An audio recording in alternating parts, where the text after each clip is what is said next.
Hello friends, this is Kishan Singh Rathod and I welcome you once again on our YouTube platform JEC Academy। मैंने last video में जैसा आपको बताया था friends कि हम क्योंकि एसएससी जो मेंस सीजीएल मेंस के स्टूडेंट्स हैं वो लोग कई दिनों से ये चाह रहे थे कि मेंस को लेकर भी मैं कुछ स्टार्ट करूं या कुछ क्वेश्चंस कराऊं या कुछ वीडियोस मेंस के लिए बनाऊं। तो मैंने ये कही थी कि मैं आपको एक तरफ तो साइड में जो प्लेलिस्ट में हमारा सब्जेक्ट वर्ब एग्रीमेंट या कोर्स चल रहा है उसी के अनुसार मैं आपको कोर्स आगे बढ़ाता जाऊंगा और एक तरफ मैं एक और वीडियो सीरीज स्टार्ट करूंगा जिसमें मेंस के लिए कुछ बातें करेंगे हम। तो ये उसी सीरीज में हमारा पहला लेक्चर है। मैं एसएससी मेंस जो सीजीएल मेंस है उसको टारगेट में रखते हुए ये वीडियो बना रहा हूँ। तो इसका मतलब एक बात जाहिर है कि इस वीडियो के लिए इस वीडियो में सभी स्टूडेंट्स इसको देख सकते हैं। इससे मतलब जो है कुछ ना कुछ उनको सीखने को मिलेगा। लेकिन इम्पॉर्टेंट बात कि ये वीडियो मेनली बनाई गई है एसएससी मेंस के लिए, तो मैं यहाँ पर थोड़ी सी उसी लेवल की बात करूँगा। मतलब बेसिक्स शायद इसमें थोड़े से कम हो, लेकिन इंग्लिश तो सीखी जा सकती है किसी भी वीडियो से। चलो शुरू करेंगे। तो सबसे पहले मेंस के बारे में सिलेबस हमको पता ही है। हमारे रीडिंग कॉम्प्रहेंशन आरसी जिसको मैं बोल रहा हूँ ये 30 मार्क्स के हिसाब से बता रहा हूँ मैं आपको। क्लॉज टेस्ट 20 to 25 मार्क्स के होते हैं, करीब 25 नंबर के ही होते हैं, है ना। डिपेंड करता है। कभी पहले 4 पैसेज आते थे, 4 पैसेज मतलब 5-5 नंबर के 2 और 10-10 नंबर के 10-10 क्वेश्चन के 2 और 5-5 क्वेश्चन के 2। ठीक है। हर एक क्वेश्चन सीजीएल मेंस में 1 मार्क का होता है। टोटल 200 क्वेश्चन होते हैं और 200 आपके मार्क्स होते हैं, है ना। हाईएस्ट जो मैक्सिमम मार्क्स हैं वो 200 होते हैं। ईच क्वेश्चन जो है 1 मार्क का होता है। तो 30 अभी कभी पिछले कुछ सालों में 6 पैसेज देखने को मिले हैं। 5-5 क्वेश्चन सभी पैसेज में होते हैं, तो 6 पैसेज होते हैं। ऐसे करके ये कुल मिला के हमारे 30 क्वेश्चंस होंगे और 30 मार्क्स होंगे। पैसेज की संख्या डिपेंड करती है, फिक्स नहीं है। हो सकता है 4 हो सकता है 6 हो। उसके बाद आपके वॉइस, पैसिव वॉइस जिसको हम बोलते हैं, 20 क्वेश्चंस। Narration 25 question. ठीक है। सीजीएल मेंस को लेके मैं ये वीडियो बना रहा हूं, तो सीजीएल मेंस की बातें जो है वो आपको यहां पर बताई जा रही हैं। जो भी स्टूडेंट्स हैं जिन्होंने मुझे बहुत बोला है कि मेंस के लिए कुछ आप गाइड करें, उनको ये मैं बात बता रहा हूँ। इसके बाद वोकैब जो है आपकी 30 to 35 मार्क्स, है ना, जिसमें आपके 1 वर्ड आ जाएंगे, इडियम्स एंड फ्रेजेस आ जाएंगे, एंटोनियम सिनोनियम आ जाएंगे और स्पेलिंग टेस्ट हो जाएंगे। ठीक है। इसके बाद ग्रामर जिसमें हम कह सकते हैं हमारा कॉमन एरर 20 मार्क्स 20 क्वेश्चंस। और इंप्रूवमेंट, सेंटेंस इंप्रूवमेंट जिसको बैंक के एग्जाम में देखा गया फ्रेज रिप्लेसमेंट के नाम से, हमारे यहाँ सेंटेंस इंप्रूवमेंट के नाम से है। कैसे आएंगे क्वेश्चन जो मैं सारे बता दूंगा आपको, हम कर लेंगे प्रैक्टिस सभी की। ये करीब 20 या 22 क्वेश्चंस आते हैं, है ना। इसके अलावा PQRS जिसको हम पैरा जंबल के नाम से जानते हैं या सेंटेंस रीअरेंजमेंट के नाम से जानते हैं, 2-3-4 टाइप से ही आते हैं। कैसे आएंगे सारे क्वेश्चन और इसकी प्रैक्टिस में करा दूंगा। 20 क्वेश्चन इसके होंगे, 20 मार्क्स के ये होंगे। तो ये है आपका मेंस का सिलेबस, ये सब होगा। रीडिंग कॉम्प्रहेंशन और cloze test most important part है, 55 मार्क्स कवर करता है, 55 क्वेश्चंस होते हैं इसमें। वॉइस नरेशन बहुत इंपॉर्टेंट इसलिए क्योंकि यहाँ पूरे के पूरे 45 नंबर ये फ्री के हैं। फ्री के का मतलब ये लेवल इनका है जो बहुत ज़्यादा नहीं पूछा जाता और ज़्यादातर स्टूडेंट, तो मोस्टली स्टूडेंट्स इसमें 45 में से 40 मार्क्स जो है स्कोर करते हैं। पर हम जो पढ़ेंगे, हम इसलिए पढ़ेंगे कि हमारे 45 पूरे के पूरे है ना। ज़्यादातर स्टूडेंट्स के मेंस में एग्जाम देने वाले ज़्यादातर स्टूडेंट्स के 45 में से 40 नंबर होते हैं। तो 40 मार्क्स अगर आप भी लाएंगे तो कोई डिफरेंस क्रिएट नहीं होगा। डिफरेंस क्रिएट होगा जब आप पूरे के पूरे 45 मार्क्स लाएं। तो हम इस तरह के क्वेश्चन इस तरीके से प्रैक्टिस करेंगे कि कम से कम टाइम में ये पूरे 45 क्वेश्चन आप अटेम्प्ट भी कर लो और ये सारे के सारे 45 क्वेश्चन आपके सही भी हो जाएं। तो ये हमारी सबसे इंपॉर्टेंट जो है रहेगा। उसके बाद क्लोज टेस्ट और इम्प्रूवमेंट बहुत बड़ा पार्ट है। 40 क्वेश्चन है यहाँ पर, 40 मार्क्स है और पूरा का पूरा ग्रामर बेस है। इसमें आपके subject, verb, agreement, noun, pronoun, adjective, adverb, conjunction, preposition, article, tense, verb advance सारे चैप्टर्स कवर होते हैं। और तब आपके जो है ये 40 टू 42 ये मार्क्स कवर होते हैं। बहुत इंपॉर्टेंट पार्ट है ये भी। और PQRS 20 क्वेश्चंस, ये काफ़ी लेंदी है पार्ट माना जाता है, हालांकि है नहीं। तो हमको ये सारी चीज़ें कवर करनी है और हमको इस तरीके से प्रैक्टिस करनी है कि हम पूरे 2 घंटे में कैसे पूरे 200 क्वेश्चंस अटेम्प्ट करें और ज़्यादा से ज़्यादा मार्क्स लाएं। मैं आपको इसकी प्रैक्टिस के लिए क्वेश्चंस करवा दूंगा और आज भी मैं इसका एक वीडियो बना रहा हूं जिसमें मैं आपको कुछ ना कुछ आज मेंस को लेकर पढ़ाऊंगा। देखो फ्रेंड्स, ये जो पोर्शन है वॉइस और नरेशन, ये हम पूरा पढ़ेंगे मेंस के लिए और इतने अच्छे लेवल के क्वेश्चन करेंगे कि 45 पूरे के पूरे हो और गिवन पीरियड ऑफ टाइम में हो, मतलब बहुत कम समय में हो। हम 45 क्वेश्चन 10 मिनट के अंदर अंदर करें, ठीक है। तो ये हो गया वोकेब आपको याद करनी है, जो आपने प्री में भी करी थी। उसके अलावा कुछ और मैं बुक सजेस्ट कर दूंगा, कुछ और चीज गाइड कर दूंगा। फ्रेजल वर्ब और इडियम तो मैं पढ़ा ही दूंगा।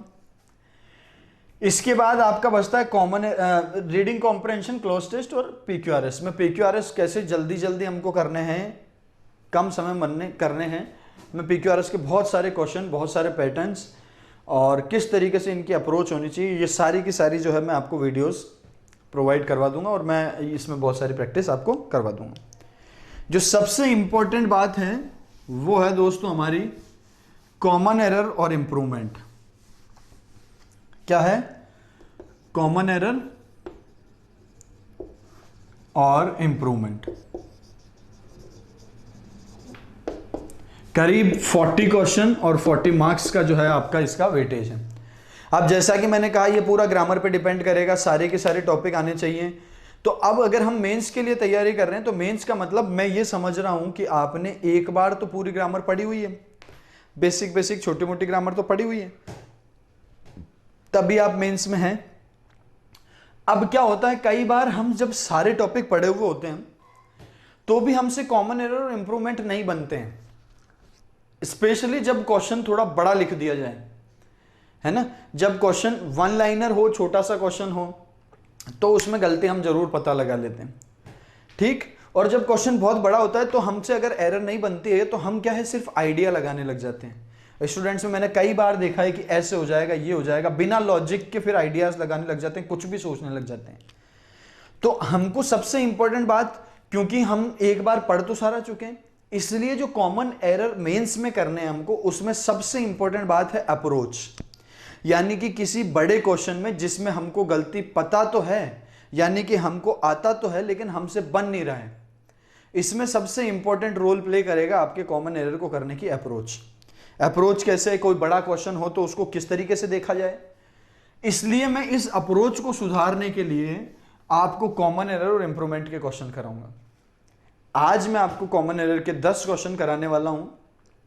10 क्वेश्चन सुनने में बहुत कम है लेकिन बहुत ही अच्छे वाले क्वेश्चन है, स्पेशली थोड़े बड़े क्वेश्चन है। तो बड़े क्वेश्चन से क्या हो जाएगा, बड़े क्वेश्चन से आपको एग्जाम में प्रेशर हैंडल करने की जो है शक्ति मिलेगी, पहली बात। और दूसरी बात, आप ये अप्रोच सीखेंगे कि एक्चुअल में कॉमन एरर को अटेम्प्ट कैसे करना होता है, उसको बार बार पढ़ना नहीं होता है, ठीक है। तो शुरू करते हैं और उसके बाद मैं समझाता हूं आपको कि मैं क्या आपको कन्वे करना चाह रहा हूं। पहला क्वेश्चन लिख रहा हूं,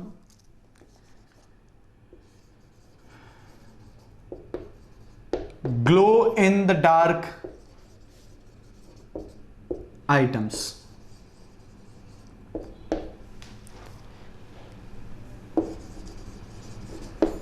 That recharge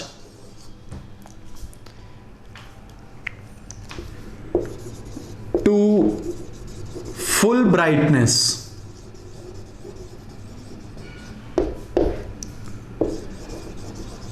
after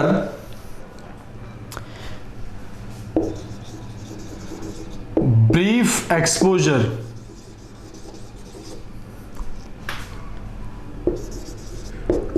sunlight.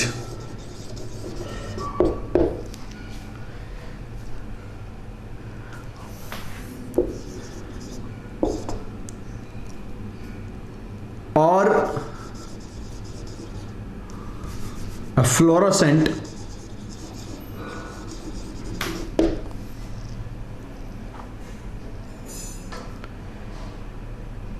Light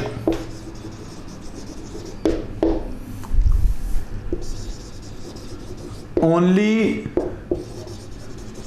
to dim again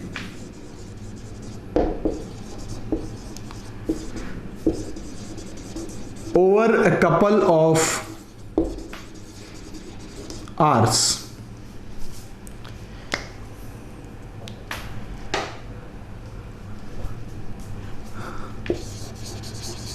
Are photoluminescent and consists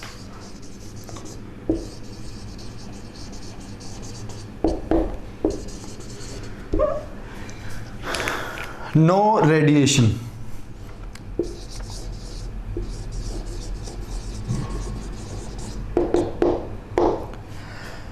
ये है आपका क्वेश्चन। इस टाइप के क्वेश्चन 2017 सीजीएल मेंस में देखने को काफी मिले थे, बैंक एग्जाम्स के मेंस में बहुत देखने को मिलते हैं, और आपके मेंस एग्जाम में ऐसे क्वेश्चन आ सकते हैं, कोई ताज्जुब की बात नहीं। अब इस क्वेश्चन से क्या होगा, कोई जरूरी नहीं है कि हमारे सामने यही क्वेश्चन आए या इतने ही बड़े बड़े क्वेश्चन आए सारे, हो सकता है एक दो ही आ जाए, पर ऐसे क्वेश्चन से आपको ग्रामर जो है जज करने की, कॉमन एरर जज करने की बहुत जबरदस्त शक्ति आएगी। ऐसे 50, 100, 200 क्वेश्चन भी अगर आप कर लेंगे तो बहुत ज्यादा कॉन्सेप्ट तो नए नहीं सीखेंगे, लेकिन सेंटेंस जो इतना बड़ा कॉमन एरर का उसको करना कैसे है ये आपको पता लग जाएगा। तो मैं एक बार क्वेश्चन रिपीट कर देता हूं। Glow in the dark items that recharge to full brightness after brief exposure to sunlight और a fluorescent light only to dim again over a couple of hours are photoluminescent and consist no radiation. ठीक है, अब इस इतने बड़े question से दो चीजें हो गई। एक तो क्या हुआ कि इसमें वोकैब ज्यादा लिखी हुई है, अच्छी बड़े बड़े शब्द हैं इसके अंदर, और दूसरा इतना बड़ा क्वेश्चन है कि साइकोलॉजिकल प्रेशर बना रहा है, तो क्वेश्चन हैंडल कैसे करें। देखो शुरुआत में जब कॉमन एरर का क्वेश्चन पढ़ो तो एक बार फुल क्वेश्चन पूरा पढ़ लो आप, और पूरा क्वेश्चन पढ़ने के बाद या तो इतना आसान होगा, उसमें गलती इतनी बड़ी होगी कि वो आपको तुरंत दिख जाएगी। जैसे कि एग्जांपल के लिए मैंने कहा, कहीं अगर फर्नीचर्स लिखा है सेंटेंस में, तो ये इतनी बड़ी मिस्टेक है फर्नीचर्स की, आपको देखते ही पता चल जाएगी, क्योंकि आप जानते हैं कि फर्नीचर तो अनकाउंटेबल नाउन है, इसको प्लूरल करते ही नहीं है, तो ये काट देते हैं। तो कई बार ऐसा होता है कि क्वेश्चन इतना बड़ा लिखा हुआ है लेकिन उसमें गलती बिल्कुल ही बहुत बड़ी गलती है उसमें, तो वो तुरंत पता लग जाएगी। तो एक बार पूरा क्वेश्चन पढ़ लो। अगर गलती बहुत बड़ी नहीं है तो अब देखो स्टूडेंट्स की टेंडेंसी क्या होती है, स्टूडेंट्स बार बार क्वेश्चन पढ़ते हैं, 2 बार पढ़ेंगे, 3 बार पढ़ेंगे कि क्या पता कोई गलती उछल के सामने आ जाए, पर ऐसा नहीं होगा। तो एक बार पूरा पढ़ने के बाद जब आपको सेंटेंस में गलती नहीं मिले तो उसके बाद आप कैसे चालू करेंगे क्वेश्चन को, उसके बाद आप क्वेश्चन को ब्रेक करना शुरू करेंगे। Glow in the dark items, है ना, glow in the dark items. अब ये आइटम में एस जुड़ा हुआ है, प्लूरल है, ये हमारा नाउन हुआ, है ना, आइटम नाउन है, एस जुड़ा हुआ है, प्लूरल किया हुआ है, और अगर ये नाउन है तो ये जो पहले लिखा हुआ है ये सारा का सारा एडजेक्टिव बन जाएगा। आप एक बार पढ़े हुए हैं कोर्स, आपको बहुत अच्छे से पता है कि नाउन की विशेषता एडजेक्टिव बताता है और उसके जस्ट पहले होता है। तो ये जो नाउन है इसकी विशेषता बता रहा है ये glow in the dark items. मतलब क्या हो गया, ऐसे आइटम्स जो कि डार्क में यानी कि अंधेरे में ग्लो करते हैं, चमकते हैं। तो अंधेरे में चमकने वाले आइटम्स, आइटम्स की विशेषता क्या है, अंधेरे में चमकने वाले। तो ये आइटम्स की विशेषता बता रहा है, एडजेक्टिव हो गया, ये अपना नाउन हो गया। कैसा है, प्लूरल है। आगे बढ़ते हैं, दैट लिखा हुआ है। अभी तक आप समझ सकते हैं कि यहां तक सेंटेंस में कोई वर्ब नहीं है, ये दैट लिखा हुआ है। दैट क्या होता है दोस्तों, दैट होता है रिलेटिव प्रोनाउन, सब जानते हैं, हमने सब्जेक्ट वर्ब एग्रीमेंट में भी पढ़ा है पीछे वीडियोस में, और जो एक बार कोर्स कर चुके हैं सबको पता है हु, विच और दैट 3 रिलेटिव प्रोनाउन है। उसके बाद में आया रिचार्ज, और दोस्तों रिचार्ज एक वर्ब है। रिचार्ज क्या है, वर्ब है ना, सब जानते हैं। अब जो रिचार्ज वर्ब है, जैसे ही आपने वर्ब देखा आप सेंटेंस का सब्जेक्ट पता लगाओगे, आपकी जिम्मेदारी है। जैसे ही वर्ब दिखती है सब्जेक्ट का पता लगाओ, सब्जेक्ट वर्ब एग्रीमेंट सबसे पहले कर लो। रिचार्ज लिखा हुआ है, ये रिलेटिव प्रोनाउन है, सब्जेक्ट कौन हो गया, इसके जस्ट पहले वाला नाउन। आइटम्स कैसा है दोस्तों, प्लूरल है, तो वर्ब भी कैसी होगी, प्लूरल। और रिचार्ज वर्ब की फर्स्ट फॉर्म है, हमेशा प्लूरल होती है, इसलिए सब्जेक्ट वर्ब एग्रीमेंट तो सही हो गया। यहां तक सब्जेक्ट वर्ब एग्रीमेंट की कोई गलती नहीं है, वर्ब सब्जेक्ट के अनुसार है, खत्म। आगे बढ़ते हैं। Recharge to full brightness, to full brightness. अब टू क्या है, हमारा प्रीपोजिशन है। अब प्रीपोजिशन टू के बाद में दो चीजें हो सकती है, या तो वर्ब की फर्स्ट फॉर्म होगी या होगा कोई नाउन, है ना, क्योंकि किसी भी प्रीपोजिशन के बाद नाउन होती है ना। तो नाउन कौन है, ब्राइटनेस, NESS जुड़ा हुआ है। ये हम जानते हैं कि एडजेक्टिव में NESS जोड़ते हैं तो वो एक नाउन बनता है ना। पोलाइट से बना पोलाइटनेस, ब्राइट से बना ब्राइटनेस, है ना। और इसी तरह से ये ब्राइटनेस क्या हुआ, नाउन हुआ। अब ब्राइटनेस नाउन है तो फुल क्या है, फुल एडजेक्टिव है, क्योंकि नाउन की विशेषता कौन बताता है, एडजेक्टिव बताता है। अच्छा, कहीं से भी सारी चीजें चेक इसलिए करनी है क्योंकि गलती तो कहीं भी हो सकती है। उसको क्वेश्चन बनाने के लिए यहाँ फुल को फुल्ली लिखना है, और जैसे ही फुल्ली लिखेगा गलत हो जाएगा, क्वेश्चन आपका बैठ जाएगा। क्यों हो जाएगा फुल्ली गलत, क्योंकि फुल्ली LY जुड़ा है, तो ये तो एडवर्ब हो गया, और एडवर्ब हो गया दोस्तों, तो एडवर्ब तो चाहिए नहीं, ये तो नाउन है, नाउन की विशेषता तो एडजेक्टिव बताता है, इसलिए यहां एडवर्ब नहीं होगा, एडजेक्टिव ही होगा। तो ये आपका प्रीपोजिशन, ये आपके नाउन, और ये आपका एडजेक्टिव, बिल्कुल सही लिखा हुआ है, यहां तो कोई गलती नहीं। ठीक है दोस्तों, फिर लिखा है आफ्टर। अब आफ्टर क्या होता है, आफ्टर है आपका प्रीपोजिशन। वही बात, प्रीपोजिशन के बाद नाउन होता है। कौन है नाउन, एक्सपोजर। और एक्सपोजर अगर नाउन है तो ये क्या होना चाहिए, एडजेक्टिव होना चाहिए। और ब्रीफ क्या हो गया आपका, एडजेक्टिव है, बिल्कुल ये भी सही है, प्रीपोजिशन, एडजेक्टिव, नाउन, सही है यहां तक भी। अब ये एक एक चीज इसलिए बता रहा हूं क्योंकि कहीं भी गलती हो सकती थी, यहां वो LY जोड़ दे तो यहां गलती हो जाएगी, है ना, लेकिन यहां LY नहीं जुड़ा हुआ है तो ये बिल्कुल सही है। अब एक बार इसको यहां तक सेंटेंस की हिंदी कर लेते हैं अपन। तो अंधेरे में चमकने वाले आइटम्स दैट रिचार्ज, जो कि रिचार्ज हो जाते हैं, टू फुल ब्राइटनेस, मतलब अपनी हाईएस्ट ब्राइटनेस तक, सबसे ज्यादा ब्राइटनेस तक रिचार्ज हो जाते हैं आफ्टर ब्रीफ एक्सपोजर। ब्रीफ मतलब छोटा, संक्षिप्त, एक्सपोजर मतलब किसी चीज से के सामने आना, उजागर होना, ठीक है। एक्सपोजर टू सनलाइट, टू हमारा प्रीपोजिशन, सनलाइट नाउन। तो यहां तक की सारी हिंदी समझ गए।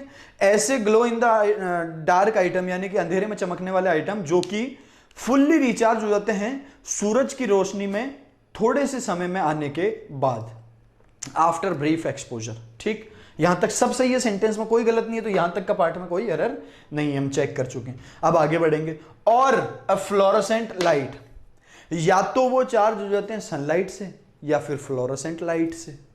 ठीक, इन दोनों में से किसी भी चीज के ब्रीफ एक्सपोजर में आने के बाद ये आइटम क्या होते हैं, फुल रिचार्ज हो जाते हैं। ठीक, और कंजंक्शन है जिससे हमने जोड़ा है सनलाइट को और फ्लोरोसेंट लाइट को, इन दोनों से जोड़ा है, और कंजंक्शन से दोनों तरफ नाउन जुड़े हुए हैं, कोई दिक्कत नहीं है, ये भी सही है। ठीक है, ऑप्शन दे रहा अपन को, और या तो सनलाइट से या फ्लोरोसेंट लाइट से, यानी ये कंजंक्शन भी अप्रोप्रिएट है और फ्लोरोसेंट लाइट तक भी कोई गलती नहीं है। Only to dim over dim again, only to dim again का क्या मतलब है, अब ये समझो इस बात को, बहुत अच्छा है ये। हाँ, तो ये टू डिम, ये क्या है, ये है हमारा इन्फिनिटिव।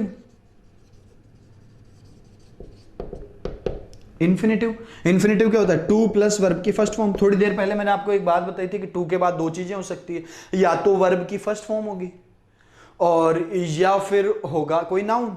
अब यहां भी क्वेश्चन बन सकता है, हो सकता है यहां वो डिम्ड लिख दे, थर्ड फॉर्म लिख दे, या ING फॉर्म लिख दे, अगेन क्वेश्चन बन जाएगा आपका। टू के बाद वर्ब की फर्स्ट फॉर्म होनी चाहिए, बिल्कुल सही है। ओनली है हमारा एडवर्ब। ठीक, मैं इस एक क्वेश्चन से आपको बहुत सारी चीजें रिवाइज करवा दूंगा। आपको इसमें मैंने एडजेक्टिव का कॉन्सेप्ट भी बताया, प्रीपोजिशन के बाद नाउन होता है ये कॉन्सेप्ट भी बताया, इन्फिनिटिव वाला कॉन्सेप्ट भी बताया, subject verb agreement relative pronoun का कॉन्सेप्ट भी बताया है। तो मैं सारे कॉन्सेप्ट कवर करूंगा, तो आपका एक ही क्वेश्चन से इतने टॉपिक कवर हो जाएंगे, इतने टॉपिक का रिवीजन हो जाएगा कि आपको लगेगा कि 100 क्वेश्चन में हमने पूरी ग्रामर रिवाइज कर डाली है।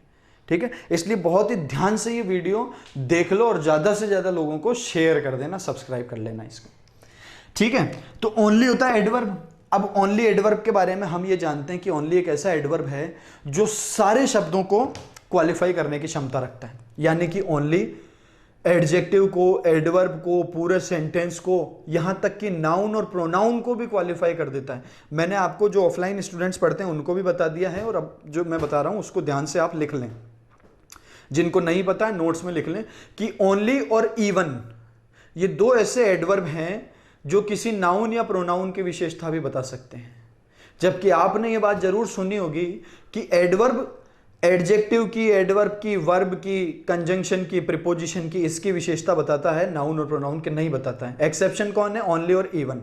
ये दो ऐसे एडवर्ब हैं, ये किसी नाउन और प्रोनाउन की विशेषता भी बता देते हैं। और प्लेसिंग कौन होती है? जिसकी विशेषता बताते हैं उसके जस्ट पहले। तो टू डिम, हमको डिम होने के को मॉडिफाई करना था कि भाई ये सारा काम करते हैं, वो फ्लोरोसेंट लाइट और सनलाइट और इन सब के इस तरीके से फुल रिचार्ज हो जाते हैं। किस लिए हो जाते हैं? डिम हो जाते हैं वापस। किसके लिए? तो ये ओनली जो है ये टू डिम की विशेषता बता रहा है, इसलिए ओनली इसके पहले लिखा हुआ है। तो यहां तक भी ये हो गया सही। To dim infinitive, to plus verb की फर्स्ट फॉर्म लिखी हुई है, इन्फिनेटिव से पहले ओनली एडवर्ब लिखा हुआ है क्योंकि ये डिम होने की विशेषता बता रहा था। यहां तक भी सही है। डिम अगेन, वापस से डिम हो जाएगा, ठीक। Over a couple of hours, over क्या है दोस्तों? हमारा प्रीपोजिशन। प्रीपोजिशन के बाद नाउन होना चाहिए। नाउन कौन है? आवर्स। अब देख लो couple of, a couple of, मैंने आपको बताया था ए कपल ऑफ का मतलब क्या होता है? दो। और दो के बाद नाउन कैसा होना चाहिए? प्लूरल होना चाहिए, इसलिए यहां पर आवर्स को प्लूरल किया है ना। अब क्वेश्चन बनाने के लिए क्या लगेगा? आवर्स में से एस हटा दो, क्वेश्चन बन जाएगा। क्यों? क्योंकि ए कपल ऑफ के बाद नाउन हमेशा प्लूरल होता है, इसलिए यहां पर आर्स लिखना पड़ेगा। आर्स लिखा हुआ है प्लूरल नाउन, यानी कि preposition a couple of determiner plural noun. यहां तक सब सही है, ठीक है। एक एक बात रिवाइज करवा रहा हूं मैं। सब्जेक्ट वर्ब एग्रीमेंट में ए कपल ऑफ लिख चुका हूं आपके सामने कि ए कपल ऑफ एक डिटर्मिनर होता है जिसके बाद प्लूरल नाउन होता है। आर्स, यहां तक कोई गलती है क्या? बिल्कुल नहीं। आर फोटोलुमिसेंट, यहां देखो आप, ये आर हमको फिर से दिख रही है वर्ब, ठीक है दोस्तों। अब आर अगर वर्ब है तो इसका कोई सब्जेक्ट भी होगा, बिल्कुल होगा सब्जेक्ट। और अगर सब्जेक्ट है तो सब्जेक्ट ढूंढो इस आर का सब्जेक्ट। आर फोटोलुमिसेंट, ठीक है। आर अगर ये सब्जेक्ट, आर अगर वर्ब है तो इसका सब्जेक्ट कौन होगा? सब्जेक्ट होगा, देखो दोस्तों, ये टू लिखा हुआ प्रीपोजिशन, प्रीपोजिशन के बाद वाला हो ही नहीं सकता है। आफ्टर लिखा हुआ है प्रीपोजिशन, प्रीपोजिशन के बाद वाला हो ही नहीं सकता है। टू प्रीपोजिशन, प्रीपोजिशन के बाद वाला नहीं हो सकता आपके सामने। और अगर ये और कंजंक्शन से जुड़ा है तो ना तो सनलाइट सब्जेक्ट होगा, ना ये फ्लोरोसेंट लाइट सब्जेक्ट होगा। Only to dim, again over फिर से हमारा प्रीपोजिशन है, प्रीपोजिशन के बाद वाला फिर नहीं हो सकता है। तो बचा कौन है दोस्तों? बचा है हमारे पास में ये glow in the dark items. क्या बचा है? Glow in the dark items. Items plural है, वर्ब भी प्लूरल होनी चाहिए, और ये आर आपकी वर्ब प्लूरल है, तो आपने प्लूरल देखते ही सही कर दिया, सही है। अब आर अगर मेन वर्ब है तो आप ये बात जानते हैं कि is am are was verb main verb हो तो उसके बाद होता है सब्जेक्ट कॉम्प्लीमेंट।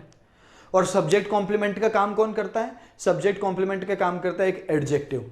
तो इसलिए ये फोटोलुमिसेंट एडजेक्टिव हो जाएगा आपका।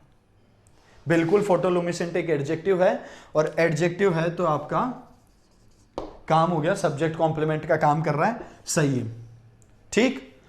अब लिखा हुआ है ये एंड, एंड कंजंक्शन है, किस किस को जोड़ रहा है देखते हैं अभी। कंसिस्ट क्या है? कंसिस्ट है आपकी वर्ब। कंसिस्ट का मतलब होता है किसी चीज से मिलकर बना होना या किसी चीज का समाहित होना किसी में। तो कंसिस्ट हमारी वर्ब है, और इस वर्ब को देखते ही हम समझ गए यहां एस जुड़ा हुआ है। एस जुड़ा हुआ है दोस्तों तो ये सिंगुलर हुआ। अब इसका सब्जेक्ट ढूंढो आप। जितनी भी वर्ब लिखी हुई है सेंटेंस में उन सब का सब्जेक्ट आपको पता होना चाहिए। तो ये जो कंसिस्ट लिखा हुआ है इसका भी सब्जेक्ट हमको पता करना पड़ेगा। और दोस्तों जैसे ये सारे प्रीपोजिशन के बाद लिखे हुए नाउन है, इनमें से कोई भी आर का सब्जेक्ट नहीं होगा, ऐसे ही इनमें से कोई कंसिस्ट का भी सब्जेक्ट नहीं होगा। तो फिर कंसिस्ट का सब्जेक्ट कौन हुआ? यही आइटम्स। अब देख लो, आइटम्स सिंगुलर है कि प्लूरल है? आइटम्स प्लूरल है, ये वर्ब प्लूरल हो जाएगी, और प्लूरल करने के लिए एस हटा देंगे इसमें से। तो ये इतना बड़ा क्वेश्चन जिसमें सब्जेक्ट वर्ब एग्रीमेंट की छोटी सी गलती है, केवल एक ही कॉन्सेप्ट काम आ रहा है हमारे पास में कि अगर सेंटेंस का सब्जेक्ट प्लूरल हो तो वर्ब को प्लूरल लिखा जाए। बस एक छोटी सी बात यह है कि आपको सेंटेंस में सभी वर्ब के सब्जेक्ट पता होने जरूरी हैं, जिसके लिए आप वर्ब से बात कर सकते हैं। आर फोटोलुमिसेंट, फोटोलुमिसेंट होते हैं कौन? ये अंधेरे में चमकने वाले items. And consist no radiation, radiation नहीं होती, किस में नहीं होती? आइटम्स में नहीं होती। ठीक है, यही कहना चाह रहे हैं आप इस सेंटेंस में। तो कंसिस्ट का सब्जेक्ट वो items, items plural, verb plural हो जाएगी, ऐसे हटा देंगे। इतने बड़े क्वेश्चन को जब एक बार में एरर नहीं मिले तो आपको मैंने जैसे जज किया है वैसे ही सेंटेंस को जज करना है, यानी कि उसको पूरी तरह से ब्रेक करना है, उसके एक एक पार्ट को पढ़ना है और पता लगाना है। या तो गलती इतनी बड़ी हो जाएगी कि आपको एक बार में पता चल जाएगी, एक बार में पता नहीं चले तो आप क्वेश्चन को बार बार मत पढ़ो बल्कि ब्रेक करो। इस तरीके से नॉलेज तुम्हारा बहुत साउंड होगा। क्वेश्चन और करते हैं हम, जिससे आपको प्रैक्टिस करने को मिलेगी कि हम जो है क्वेश्चन को कैसे जज करें। लिख लेना सारे, और जो नोट्स नहीं लिखे हुए हैं वो जो मैं बताता जा रहा हूं वो लिखते जाओ।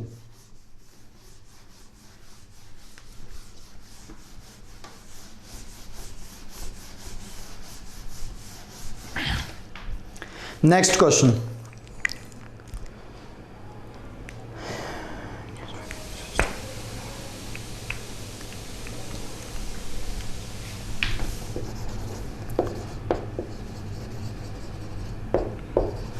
autumn.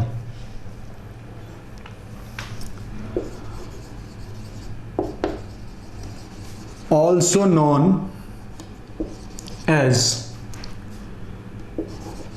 fall in American and Canadian English.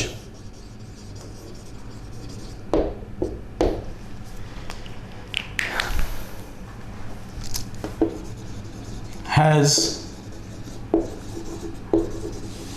one of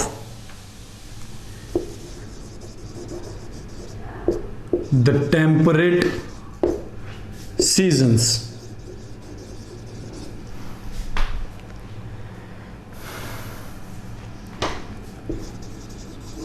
and it marks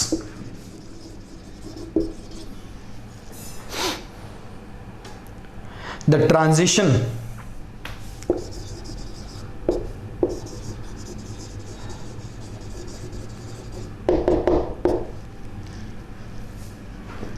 from summer to winter।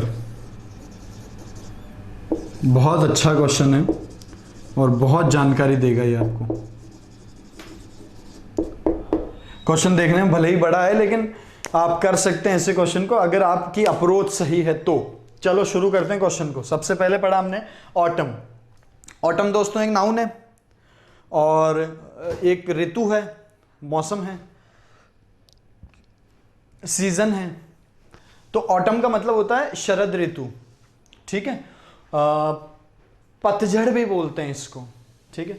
Also known as, also known as का मतलब जाना जाता है। फॉल, फॉल यानी गिरावट, या हम फॉल के नाम से जाना था in American and Canadian English. हम कहना चाह रहे हैं ऑटम, और ऑटम के बाद में हमको जानकारी क्या मिल रही है कि ये ऑटम जो है अमेरिकन और कैनेडियन इंग्लिश में जो है फॉल के नाम से भी जाना जाता है। ऑटम के बाद लगा है कॉमा, और उसके बाद कैनेडियन इंग्लिश के बाद भी क्या लिखा है, कॉमा। तो मैं आपको ये बात बता चुका हूं पहले कि दोनों तरफ कॉमा के बीच में जो लिखा हुआ है ये और कोई काम नहीं करता है, केवल इस ऑटम के बारे में जानकारी देने के लिए आया है। अपोजिटिव यूज है ये नाउन का, यानी कि इस ऑटम के बारे में और आगे जानकारी देने के लिए ये दोनों तरफ कॉमा के बीच में हमने एक बात कही है। ये ना तो सेंटेंस का सब्जेक्ट हो सकता है ना ही सेंटेंस का ऑब्जेक्ट हो सकता है, ये केवल किसी दूसरे नाउन की विशेषता बताने के लिए या उसके बारे में जानकारी देने के लिए। To give more information about the subject, appositive of use of a noun is used. अब देख लो आप, autumn is also known as, known के बाद में एज आता है ना। Fall, known as fall in American, in preposition है, American and Canadian English in preposition है, इसके बाद नाउन होगा। नाउन कौन है, इंग्लिश। इंग्लिश नाउन है तो कनेडियन और अमेरिकन ये सारे क्या हो गए हमारे एडजेक्टिव हो गए। तो यहां कंजंक्शन एंड से हमने क्या किया है, दो एडजेक्टिव को जोड़ा है। कौन कौन से, अमेरिकन और कनेडियन। ठीक बात। आगे हैज, अब हैज आ गई साहब हमारी वर्ब। ठीक है, सबसे पहले तो वीडियो को पॉज करके ये क्वेश्चन खुद से करने की कोशिश करो, हो जाता है तो ठीक है, नहीं तो सुन लो। हैज, अब ये वर्ब है तो सब्जेक्ट वर्ब एग्रीमेंट करना पड़ेगा। सब्जेक्ट कौन हुआ, जैसा कि मैंने बता दिया, कॉमा के बीच वाला तो होता ही नहीं। कौन हुआ फिर, ऑटम। ऑटम एक ऋतु का नाम है, सिंगुलर है, इसलिए वर्ब सिंगुलर है। Verb singular, subject singular, agreement हो गया। चलो आगे बढ़ते हैं। वन ऑफ, वन ऑफ को देखते ही दिमाग में घंटी बज जानी चाहिए कि इसके बाद जो नाउन है वो होगा plural. Each of, either of, neither of, one of, none of के बाद में noun must be plural always. तो one of the temperate seasons, ये रहा सीजन्स हमारा नाउन। ठीक, वन ऑफ के बाद प्लूरल नाउन। अगर ये प्लूरल नाउन है तो यहां पे जो शब्द लिखा है क्या होना चाहिए, एडजेक्टिव। टेम्परेट एडजेक्टिव है, बिल्कुल एडजेक्टिव है। टेम्परेचर क्या होता है, टेम्परेचर होता है नाउन और टेम्परेट होता है एडजेक्टिव। ये नाउन, ये एडजेक्टिव, खत्म, सही है। एंड इट मार्क्स, एंड हमारा कंजंक्शन, कंजंक्शन के बाद फिर से सेंटेंस शुरू होता है जिसका सब्जेक्ट कौन है, इट। अब सबसे पहले देख लो इट क्या है, प्रोनाउन है, किसके लिए यूज हुआ है, it marks the transition from summer to winter. ये एक ऐसे ट्रांजिशन को मार्क करता है जो समर से विंटर, समर से विंटर की तरफ बदलने वाले जो ट्रांजिशन होता है उसको मार्क करता है। कौन, ऑटम। यानी कि ये जो इट लिखा हुआ है किसके लिए है, ये ऑटम के लिए।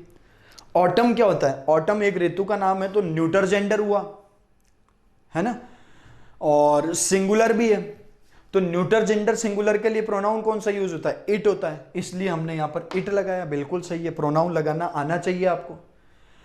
Feminine gender singular she use होता है, masculine gender third person singular के लिए ही यूज होता है, और थर्ड पर्सन के किसी नाउन, यानी किसी नाउन जो कि न्यूटर जेंडर नपुंसकलिंग हो, सिंगुलर हो, उसके लिए कौन यूज किया जाता है, इट।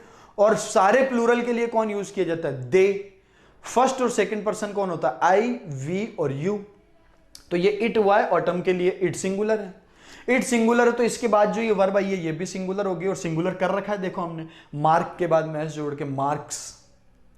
ये सब्जेक्ट सिंगुलर, वर्ब सिंगुलर, बिल्कुल सही है। इट मार्क्स द ट्रांजिशन, ये ऑब्जेक्ट हो गया आपका ट्रांजिशन। द आर्टिकल, और आर्टिकल के बाद क्या होता है, नाउन होता है। ट्रांजिशन ION लिखा हुआ नाउन है। आगे फ्रॉम समर टू विंटर। अब देखो फ्रॉम क्या है, प्रीपोजिशन। प्रीपोजिशन के बाद कौन होता है, नाउन होता है। ये रहा आपका नाउन।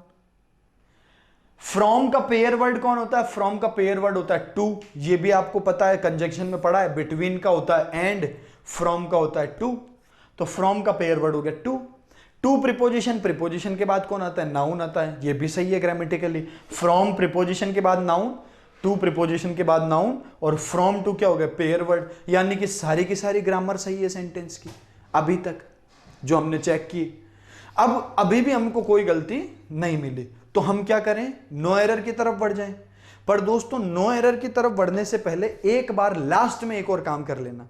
3 प्रोसेस बताएं। सबसे पहले या तो क्वेश्चन पूरा पढ़ लो, इतनी बड़ी एरर होगी कि एक बार में पता चल जाएगी, या दूसरे नंबर पे आप करेंगे सभी सेंटेंस को पूरी तरह ब्रेक करो और सारे शब्दों के पार्ट्स ऑफ स्पीच के हिसाब से आप उस सेंटेंस को जो है जज करो कि इसमें कोई ग्रामेटिकल एरर है। अगर नहीं मिले ग्रामेटिकल एरर एक बार देखने से, तो उसके बाद लास्ट में आप क्या करें, सेंटेंस की हिंदी कर लें, उसका ट्रांसलेशन कर लें, या सेंटेंस को ट्रांसलेट हिंदी में नहीं करें, उससे कई बार क्या है कि गलत ट्रांसलेशन हो जाता है। तो आप सेंटेंस का सेंस जरूर पता लगाएं तीसरे थर्ड स्टेप में, और तब भी कोई गलती नहीं मिलती है तो हम नो एरर की तरफ जाएंगे। एक बार जो 2 काम कर लिए, तीसरा काम सेंस से और देख लेते हैं, क्या पता कोई गलती हो। तो सेंस देखा हमने, ऑटम जो कि जाना जाता है अमेरिकन और कनेडियन इंग्लिश में फॉल के नाम से। Has one of the temperate seasons. अब देखो इस सेंटेंस में मेन वर्ब कौन हो रही है, हैज। सब्जेक्ट वर्ब एग्रीमेंट के हिसाब से बिल्कुल सही है, और टेंस के हिसाब से भी बिल्कुल सही है। ठीक, प्रेजेंट सिंपल टेंस जैसा हो रहा है ये, है ना, हैज। अब ये हैज मेन वर्ब हुआ, तो आप जानते हैं हैज जब मेन वर्ब होता है तो पोजीशन को शो करता है। कैसे, आई हैव अ कार, इस सेंटेंस की हिंदी क्या हुई? मेरे पास एक कार है, मेरी एक कार है, यही मतलब है। पोजीशन को शो कर रहा है, कार पर किसकी पोजीशन है? आई की। अब क्या इस सेंटेंस में भी ऐसा ही हो रहा है? हम देख लेते हैं एक बार। Autumn has one of the temperate seasons.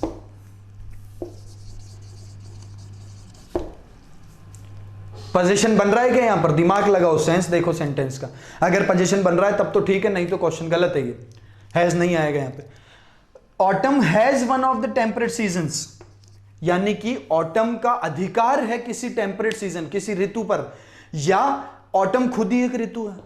बताएं आप, क्या 4 में से कोई एक सीजन होता है क्या ऑटम के पास? क्या ऑटम मालिक है किसी सीजन का, या फिर खुद ही एक सीजन है? अगर ये खुद ही एक सीजन है दोस्तों, तो यहां हैज की जगह आना चाहिए इज। अब आप खुद ही समझ गए होंगे इसके लिए। आई हैव ए कार, ठीक है। या तो ये लिखूं, क्या मैं ये लिख सकता हूं it has a car, it के पास एक कार है, या फिर ये लिखना पड़ेगा इट इज ए कार, ये एक कार है, इट इज ए कार ही होगा।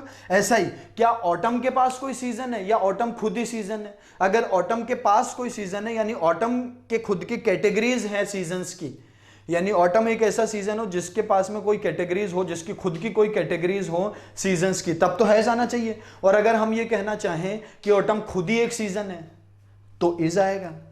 और यहां से हम सेंटेंस में पढ़ के पता लगा सकते हैं कि हम कहना चाह रहे हैं कि ऑटम ही एक, चारों में से एक सीजन है। पोजीशन नहीं है, जानकारी दे रहा है, कॉम्प्लीमेंट बता रहा है। इसलिए दोस्तों सेंटेंस की एरर आ चुकी है, हैज की जगह हो जाएगा इज। ठीक है, बेहतरीन क्वेश्चन है। इतने स्टेप से जाकर आप इस सेंटेंस में एरर लगाओगे। ये एग्जाम में आया हुआ क्वेश्चन है, इसलिए बहुत ध्यान से ऐसे क्वेश्चन करें। आगे बढ़ेंगे। सबसे जरूरी बात, मैं ये जो बातें कर रहा हूं इससे 3-4 चीजें हो रही है। सबसे पहले तो आपके बहुत सारे वेरियस टॉपिक्स रिवाइज हो रहे हैं, नंबर 1। दूसरा, कॉमन एरर में जो जिस तरीके से सेंटेंस को आप जज करेंगे वो चीज पर पढ़ रहे हैं। ऐसे क्वेश्चन बहुत आते हैं एग्जाम में। मैंने एक और क्वेश्चन 10+2 में देखा था, ऐसा क्वेश्चन बहुत अच्छा। तो एक तो अच्छे अच्छे क्वेश्चन देखने को मिल रहे हैं, अप्रोच बढ़ रही है हमारी कॉमन एरर के प्रति, और एक हम बहुत सारे जो है टॉपिक्स हमारे रिवाइज कर रहे हैं। तीसरी बात, मैं ये मान के चल रहा हूं कि आप सबने प्री पास किया है, मेंस की तैयारी कर रहे हैं, क्योंकि मेंस के लिए मैं ये क्वेश्चंस बना रहा हूं। या ऐसे, क्योंकि पढ़ तो सभी सकते हैं इसको, कोई बिगिनर भी पढ़ सब है, एडवांस्ड भी पढ़ सकता है, सब कोई पढ़ सकता है, सीख सकता है इन क्वेश्चन से। लेकिन अगर आप बिगिनर हैं और कोर्स आपने एक बार नहीं किया है, तो पूरा कोर्स भी कर लें साथ के साथ। जो मैं वीडियो साथ के साथ वो बना रहा हूँ सब्जेक्ट वर्ब एग्रीमेंट के, वो सारे वो कर लें। उसके बाद ये क्वेश्चंस करने का आपको और भी बहुत मजा आएगा। देखते रहें, सारों के लिए, सभी के लिए ये बहुत ही उपयोगी हैं क्वेश्चंस। आगे क्वेश्चंस हम और देखते हैं कुछ। चलो,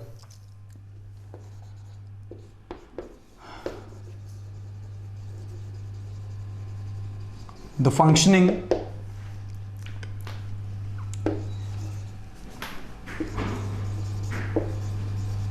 of government offices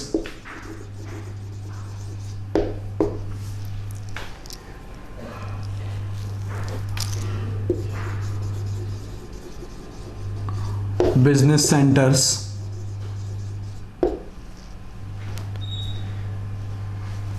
and market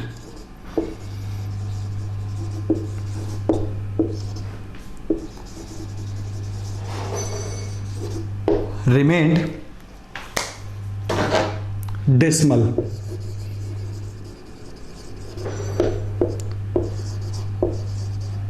even if a few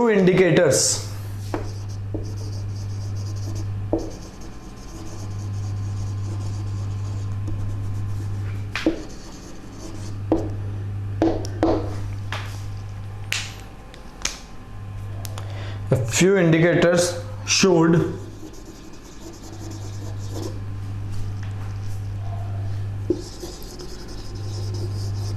signs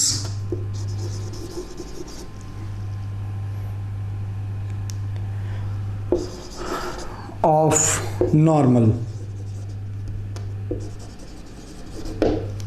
चलो सबसे पहले वीडियो पॉज करके ये क्वेश्चन करने की कोशिश करो, उसके बाद मैं आपको बताता हूं कि इस क्वेश्चन को कैसे जज करना।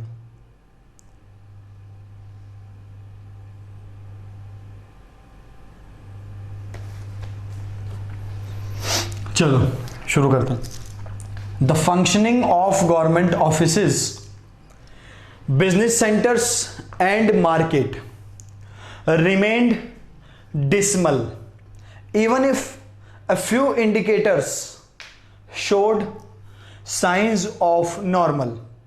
या तो एक ही बार पढ़ने पर आपको एरर पता चल गई होगी, हालांकि ये क्वेश्चन इजी है इसलिए इसकी एरर आपको ज्यादातर पता चली गई होगी, और अगर नहीं पता चले तो क्या करना है, दूसरे नंबर पे सारे सेंटेंस को ब्रेक करना है और उसका पता लगाना है कि क्या गलती है। सबसे पहले शुरू करा, द फंक्शनिंग, आर्टिकल के बाद होना चाहिए नाउन, ये फंक्शनिंग है हमारा नाउन है ना। फंक्शनिंग का मतलब होता है किसी चीज की फंक्शन यानी कार्य करना, उसका हिंदी में इसका मतलब हो जाएगा क्रियाशैली, ऐसा कुछ एग्जैक्ट मत जाना। फंक्शन मतलब कार्य करना हो जाता है, उससे रिलेटेड है। The functioning of government offices, functioning किसकी, ऑफ गवर्नमेंट ऑफिसेस की। ऑफ क्या है, प्रीपोजिशन है, प्रीपोजिशन के बाद नाउन आता है, offices noun, government noun, compound noun है ये, है ना। गवर्नमेंट ऑफिसेस का मतलब हो जाता है सरकारी ऑफिस, तो कंपाउंड नाउन हो गया ये, ठीक। यहां तक सब सही है। आर्टिकल के बाद नाउन, प्रीपोजिशन के बाद noun, comma, business centres and market, यहां एंड लिखा हुआ है, एंड से तीन चीजें जुड़ी हुई है। कौन कौन जुड़ा हुआ है, government offices, business centres and market, तीनों ही नाउन है। तो एंड क्या है, सेम पार्ट ऑफ स्पीच को जोड़ता है, यानी एंड से जुड़े हुए सारे शब्द या तो नाउन होंगे, या फिर एडजेक्टिव होंगे, या फिर एडवर्ब होंगे, या फिर वर्ब होगी। इसी तरीके से एंड से जुड़ते हैं। तो यहां नाउन लिखे हुए हैं, नाउन के लिए कोई एडजेक्टिव आ जाए तो बात अलग है, बाकी नाउन जुड़ेंगे। गवर्नमेंट ऑफिसेज नाउन है, ये बिजनेस सेंटर्स नाउन है, मार्केट नाउन है, ये भी सही है। आगे देखिए हमको वर्ब रिमेंड। अब रिमेन वर्ब के बारे में दो तीन बातें बता देता हूं। सबसे पहले तो रिमेंड लिखा हुआ है पास्ट टेंस में, ठीक, यानी कि ये सेंटेंस चल रहा है पास्ट टेंस में, पास्ट टेंस में चल रहा है, कोई दिक्कत वाली बात नहीं। रिमेन पास्ट टेंस में है, पास्ट सिंपल टेंस में सब्जेक्ट वर्ब एग्रीमेंट कर ही नहीं सकते हम, क्योंकि वर्ब की सेकंड फॉर्म होती है, चाहे सब्जेक्ट सिंगुलर हो चाहे प्लूरल हो, यानी सब्जेक्ट वर्ब एग्रीमेंट का तो काम खत्म हो गया, वो तो गलती नहीं है कोई। इसके बाद रिमेन के बारे में एक और बहुत अच्छी बात सुनो कि रिमेन के बाद में जो है सब्जेक्ट कॉम्प्लीमेंट होता है। अब सब्जेक्ट कॉम्प्लीमेंट क्या है इसके बारे में भी आप वीडियो देख सकते हैं। मेन वर्ब सुन लो, अगर किसी सेंटेंस में मेन वर्ब हो, मेन वर्ब कौन कौन सी हो, is, am, are, was, were, be, been, taste, hear, look, sound, stay, remain, keep, get. लिख लेना जिनने नहीं सुनी है पहले।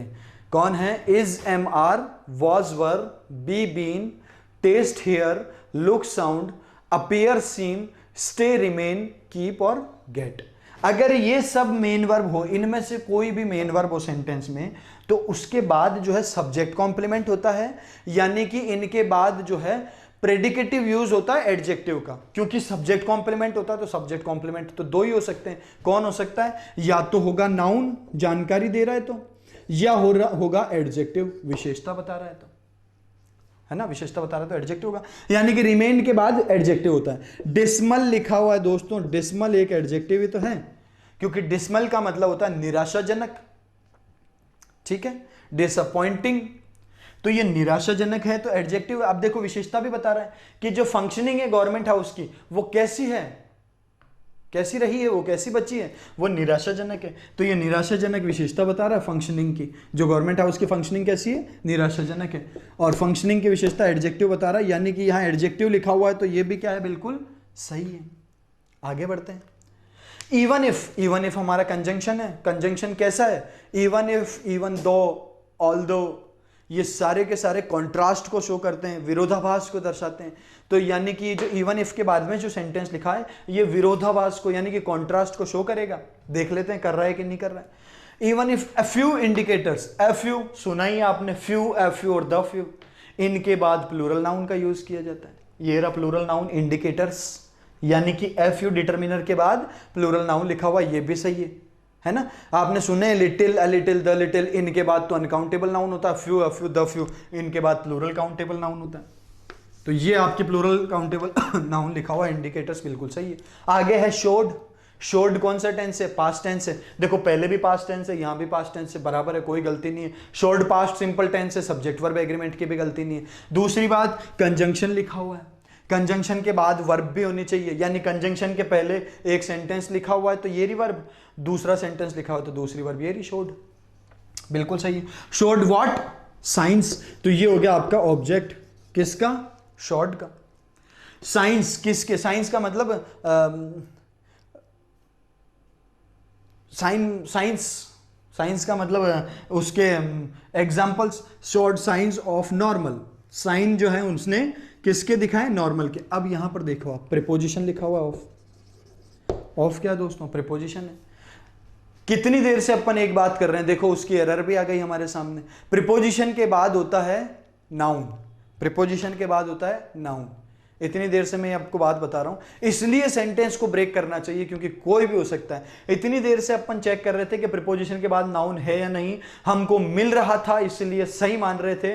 इस बार भी हमने देखा प्रीपोजिशन के बाद नाउन, लेकिन इस बार नाउन नहीं मिला, बल्कि क्या मिला है? एडजेक्टिव। नॉर्मल दोस्तों एक एडजेक्टिव। इसलिए सेंटेंस को ब्रेक करना बहुत जरूरी है, क्योंकि सेंटेंस की एरर पता नहीं लगती, आराम से बिल्कुल आसान होती है। फिर भी नॉर्मल एक एडजेक्टिव है, और नॉर्मल एडजेक्टिव से नाउन बनता है नॉर्मल सी। नॉर्मल का मतलब सामान्य होता है, और इससे जो है नाउन हमारा बनता है नॉर्मल सी। तो यही गलती है, प्रीपोजिशन के बाद नाउन चाहिए और नाउन के लिए सी वाई जोड़ा हमने, नॉर्मल सी, ये नाउन बन गया। और ये अब आपका सेंटेंस में एरर पता लग गई है, ये है सेंटेंस। यानी कि ये क्वेश्चन वैसे तो इजी था, पर हो सकता है एक बार पढ़ने पर आपको आंसर इसका ना आया हो, क्योंकि चेक करना नहीं आ रहा था। इसलिए जो मैं बातें बता रहा हूं बहुत इंपॉर्टेंट है कि हम सेंटेंस को अप्रोच कैसे करेंगे। इसी अप्रोच के साथ बड़े से बड़ा सेंटेंस भी आसान लगने लग जाएगा, और जिस तरीके से आप करते हैं उससे छोटे से छोटा सेंटेंस भी हमको कई बार टफ लगता है, और बड़े क्वेश्चन में तो दिमाग ही खराब हो जाता है। ठीक है, ये क्या करें इसका, इसलिए ये क्वेश्चन मेरे साथ करते जाओ, बहुत अच्छा रहेगा। 2-4 और क्वेश्चन कर लेते हैं जल्दी से, उसके बाद आपको तरीका मिल जाएगा, और आप उसके बाद जब भी कोई कॉमन एरर देखें तो मेरे तरीके से देखना, कभी गलत नहीं होगा। चलो sir, next question. 5 people are reported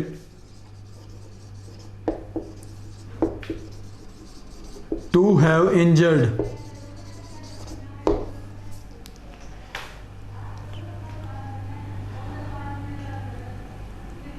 in railway accident, in railway accident. बहुत बढ़िया क्वेश्चन है दोस्तों, छोटा क्वेश्चन है, इसलिए एक और क्वेश्चन लिख देता हूं मैं आपके सामने। If I had worked hard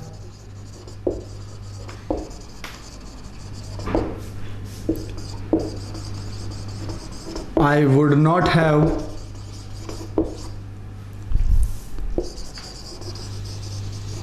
repented today.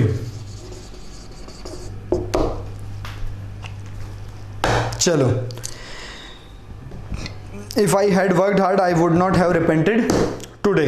ये दोनों क्वेश्चन आप पॉज करके वीडियो को, ये दोनों क्वेश्चन पहले लिख लें और ये दोनों क्वेश्चन अपने हिसाब से करें, इनमें क्या एरर है, उसके बाद मेरे को देखें कि क्या गलती है या आपका क्वेश्चन सही है या गलत है।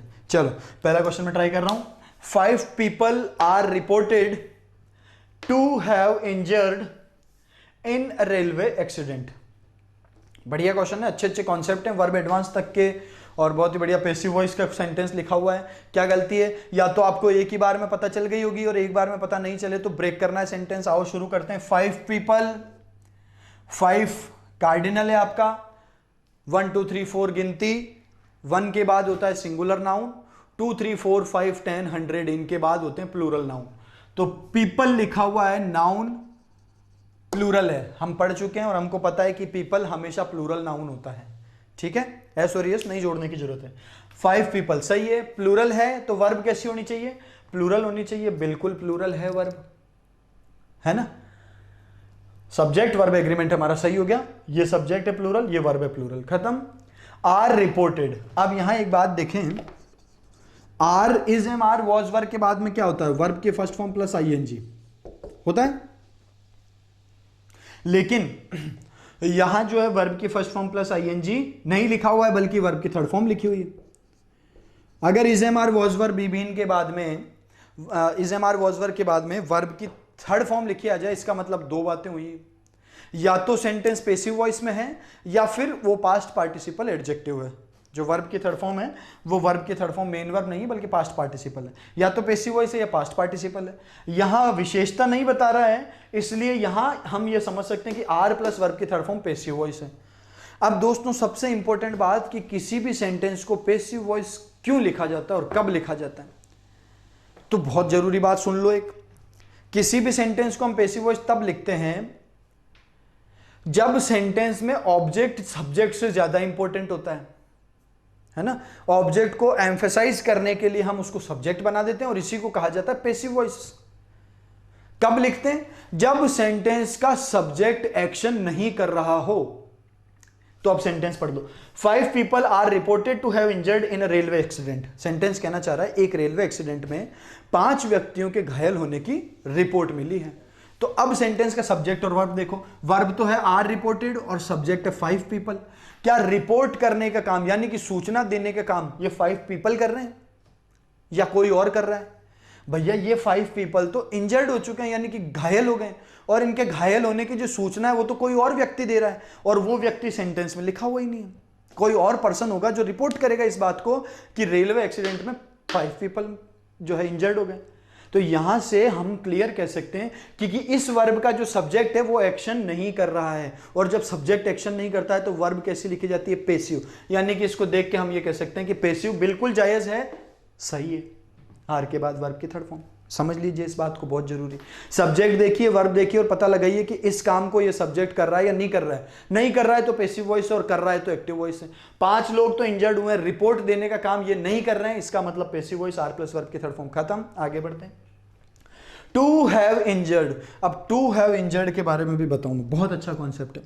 टू हैव प्लस वर्ब की थर्ड फॉर्म, इसको दोस्तों हम कहते हैं परफेक्ट इंफिनिटिव।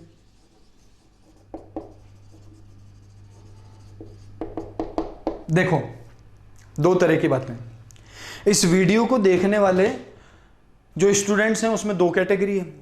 एक कैटेगरी तो वो जो मुझसे ऑफलाइन पढ़े हुए हैं, और एक कैटेगरी वो जो शायद मुझसे ऑफलाइन नहीं पढ़े हुए हैं पर हैं सारे मेंस के विद्यार्थी, मेंस में पहुंचे हुए सारे स्टूडेंट्स हैं। तो मेंस में जो स्टूडेंट्स हैं वो भी 2 तरह के हो गए, एक तो जो मुझसे ऑफलाइन पढ़े हैं और एक वो जो मुझसे नहीं बल्कि कहीं और ऑफलाइन पढ़े। जहां भी हो सब बहुत अच्छी बात है। तो मैं ये मान के देखो कि ये सारे कॉन्सेप्ट मैंने अपने ऑफलाइन स्टूडेंट्स को बिल्कुल पढ़ा रखे हैं। परफेक्ट इन्फिनेटिव क्या होता है, पैसिव वॉइस में ये वाला कॉन्सेप्ट क्या है क्या नहीं है, ठीक है। तो उन सबको तो पता ही है ना। अगर उसके अलावा कोई स्टूडेंट ऐसे हैं जिनको परफेक्ट इन्फिनेटिव और इस टाइप के किसी भी कॉन्सेप्ट के बारे में जानकारी नहीं है, तो मैं आपको सब्जेक्ट वर्ब एग्रीमेंट खत्म होने के बाद जो अगला टॉपिक पढ़ाऊंगा वो होंगे टेंस और वर्ब एडवांस। कौन से टॉपिक है फ्रेंड्स? टेंस और वर्ब एडवांस। तो आप वो दोनों टॉपिक अच्छे तरीके से मेरे से उसमें पढ़ लेना, और उसके बाद में ये सारे कॉन्सेप्ट आपको आने लग जाएंगे। अगर आते हैं बहुत अच्छी बात है, नहीं आते हैं तो मैं यहां पर बताने की कोशिश कर रहा हूं, उससे आपको समझ में आ जाएंगे। फिर भी अगर नहीं आए तो मेरे वर्ब एडवांस के वीडियो जरूर देख लेना। आने वाले 4-5 दिनों में आपको वर्ब एडवांस और टेंस के टॉपिक के जो है वीडियोस मिल जाएंगे। चलो, तो अब हमने देखा टू हैव प्लस वर्ब की थर्ड फॉर्म क्या होता है, परफेक्ट इन्फिनेटिव। और परफेक्ट इन्फिनेटिव कब लिखते हैं? परफेक्ट इन्फिनेटिव हम तब लिखते हैं जब मेन वर्ब से पहले काम खत्म हो जाए।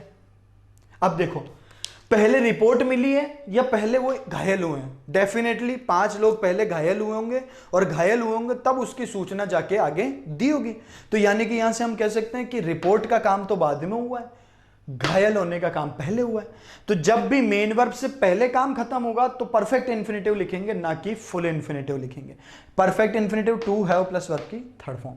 समझ में आ गई बात? बिल्कुल क्लियर है। To have injured, perfect infinitive लिखा है, सही लिखा है, क्योंकि काम जो है रिपोर्ट होने से पहले हो गया। अब ये लिखा है एक्टिव वॉइस में, इंजर्ड के बाद में ये देखा हमने इन अ रेलवे एक्सीडेंट। देख लो साहब, इन क्या है? प्रीपोजिशन। ए क्या है? आर्टिकल। अब प्रीपोजिशन और आर्टिकल के बाद क्या होता है? नाउन होता है। तो ये रेलवे एक्सीडेंट हो गया हमारा नाउन। ठीक, इनमें से एक्सीडेंट प्रॉपरली नाउन का काम करेगा, तो रेलवे हमको एडजेक्टिव के जैसा काम इसलिए कर रहा है क्योंकि विशेषता बता रहा है। एक्सीडेंट के साथ किसका एक्सीडेंट? कौन सा एक्सीडेंट? रेलवे वाला। तो ये एक्सीडेंट की विशेषता बता रहा है, एडजेक्टिव जैसा हो जाएगा। बहरहाल दोनों ही नाउन है। ठीक है, जैसा कि हम बार बार देख रहे हैं, प्रीपोजिशन के बाद नाउन आना चाहिए, नाउन आ गया, सही है। अब गलती क्या है? तो समझो एक बात को, इंजर्ड, इंजर्ड जो है, इंजर्ड का मतलब घायल। अब घायल से एक बात सुनो, घायल हो गया, कौन हुआ? 5 लोग। कौन क्या होता है? whom, और whom का आंसर क्या होता है? ऑब्जेक्ट। आप जब भी इस वर्ड को बोलेंगे कि इंजर्ड हो गए, तो आपको साथ में एक ऑब्जेक्ट की रिक्वायरमेंट होगी कि घायल हुआ है साहब, कौन घायल हुआ है? कि फलान सिंह घायल हो गया। या इस सेंटेंस में हम बोलना चाह रहे हैं कि 5 लोग घायल हो गए, यानी कि आपको इसके बाद इनडायरेक्ट ऑब्जेक्ट की जरूरत पड़ती है। तो यहां से हम पता लगा सकते हैं कि इंजर्ड जो है, इंजर्ड एक ट्रांजिटिव वर्ब है।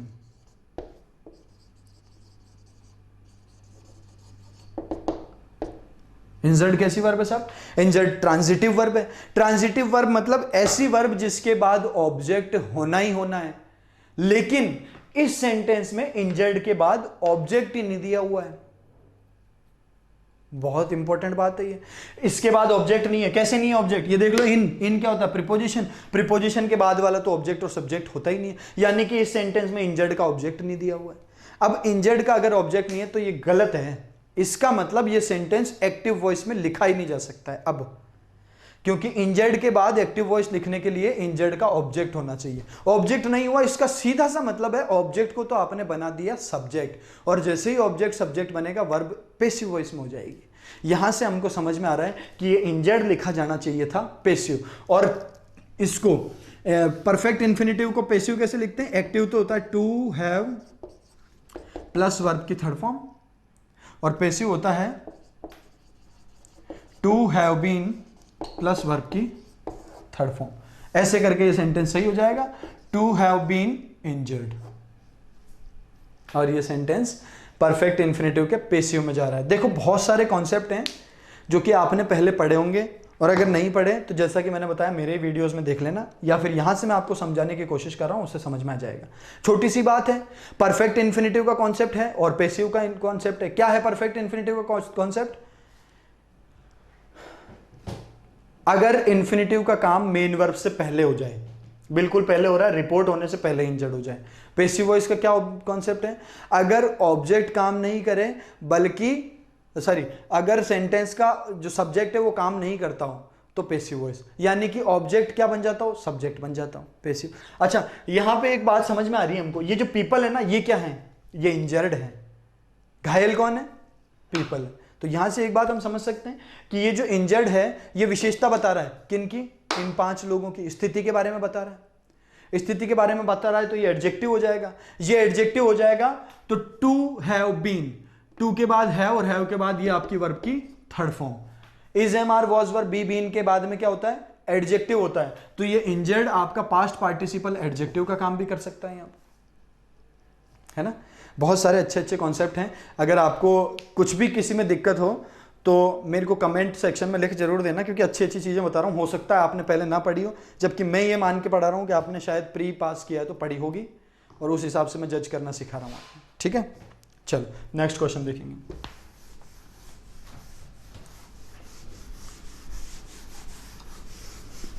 धीरे धीरे आराम से करते हुए चलेंगे, बहुत ज़्यादा जल्दी नहीं है। मैं बहुत सारी चीज़ें सिखा दूंगा आपको, रोज वीडियो लगाऊंगा। 20 दिन में 100 क्वेश्चन भी अगर मैंने आपको करवाए 20 वीडियो में, या 10 वीडियो में 100 क्वेश्चन भी कराए, तो वो आपके लिए बहुत होंगे, क्योंकि मैं आपको जज करना तो पूरा सिखा दूंगा, और बाकी चीज़ें कॉन्सेप्ट जो पढ़नी है उसके लिए कोर्स हमारा चल ही रहे। ये क्वेश्चन करते हैं सब। If I had worked hard I would not have repented today. ये क्वेश्चन पढ़ते ही एक ही बार में स्टूडेंट ये जज कर लेता है कि इस क्वेश्चन में कोई गलती नहीं है, क्योंकि सारे स्टूडेंट्स ने ये चीजें रट रखी है। प्री में आते ही टेंस पढ़ते ही रट लेते हैं क्या? 3 चीजें बता रहा हूं। इफ के साथ अगर प्रेजेंट सिंपल हो तो मेन क्लॉज में विल शैल प्लस वर्ब के फर्स्ट फॉर्म। बहुत जल्दी आइडिया लगा देंगे देखो आप इस क्वेश्चन में। दूसरा स्ट्रक्चर आप सबने पढ़ा हुआ है ये, अगर इफ के साथ पास्ट सिंपल हो तो आप लगा देते हैं वुड, शुड और उसके बाद वर्ब की फर्स्ट फॉर्म। तीसरा स्ट्रक्चर आप लोगों ने पढ़ा हुआ है, इफ के साथ अगर पास्ट परफेक्ट हो तो मेन क्लॉज में आप लिख देते हैं would have, should have, could have, might have plus verb की थर्ड फॉर्म। यही सब पढ़ा हुआ है, सबने पढ़ा हुआ है। अब इसके अनुसार पता नहीं क्यों क्या करते हैं कि ये क्वेश्चन देखते ही जब ये कंडीशन सेटिस्फाई हो जाती है इनमें से कोई भी एक, तो आप सब तुरंत कॉमन एरर में उसको नो एरर की तरफ ले जाते हैं सेंटेंस को। लेकिन इतना जल्दी नहीं होना चाहिए। देखो इन स्ट्रक्चर के अनुसार ही देख लेते हैं। ये सबने याद किया हुआ है, अगर इफ के साथ प्रेजेंट सिंपल होगा तो विल शैल प्लस वर्ब की फर्स्ट फॉर्म होगी दूसरे वाले सेंटेंस में। अगर इफ के साथ पास्ट सिंपल हुआ तो मेन क्लॉज में होगा वुड, शुड या वर्ब, उसके बाद वर्ब की फर्स्ट फॉर्म। अगर इफ के बाद पास्ट परफेक्ट हुआ तो would have, should have, could have plus उसके बाद वर्ब की थर्ड फॉर्म। ठीक है, चेक करते हैं sentence. If I had worked hard, if I subject, had plus verb के थर्ड फॉर्म कौन सा टेंस है? Past perfect. वर्कड, हार्ड आपका हो गया एडवर्ब। ठीक है, इस वर्ब की विशेषता बता रहा है तो ये हो गया आपका एडवर्ब ऑफ मैनर। तो if I had worked hard, जैसे ही आपने इधर ये देखा हैड प्लस वर्ब की थर्ड फॉर्म यानी पास्ट परफेक्ट टेंस, आप क्या करते हैं इधर देखते हैं would have, should have plus verb की थर्ड फॉर्म। लिखा हुआ भी है would not have plus verb की थर्ड फॉर्म, और ऐसा देखते ही आप सेंटेंस कर देते हैं नो एरर, और क्वेश्चन हो जाएगा ये गलत, क्योंकि ये एक्सेप्शनल केस है दोस्तों। इसको कहेंगे हम मिक्स्ड कंडीशन। ये तीनों तो कंडीशनल सेंटेंस हैं, नॉर्मल कंडीशनल सेंटेंस, ठीक। और ये जो सेंटेंस मैंने लिखा है ये मिक्स्ड कंडीशनल का भाग है, ये है मिक्स्ड कंडीशनल। तो पूरा पढ़ लो मिक्स्ड कंडीशनल भी क्या होता है, कंडीशनल भी क्या होता है। आपने कंडीशनल के ऊपर की तीनों कंडीशन पढ़ी हुई है, ये नहीं पढ़ी हुई है, मैं पढ़ा देता हूं अभी तुरंत। क्या होता है, जो आपने ये कंडीशन पढ़ी है ना, past perfect plus would have plus verb की थर्ड फॉर्म, ये क्या शो करता है? ये एक तरह से ये भी शो कर देता है कि पास्ट में कोई चीज, पास्ट का रिग्रेट शो कर देता है ना। इमेजिनरी है, इमेजिनेशन कर रहे हैं कि पास्ट में मैंने ये काम किया होता तो पास्ट में वो चीज नहीं होती, है ना। या मैंने कह दिया कि अगर मैंने एग्जाम में लापरवाही नहीं की होती तो मैं फेल नहीं हुआ होता। अब आप इस सेंटेंस से संबंध कर सकते हो, आराम से पता लगा सकते हो। मैंने एग्जाम कब दिया था? पास्ट में। लापरवाही कब की थी? पास्ट में। और फेल कब हुआ? पास्ट में।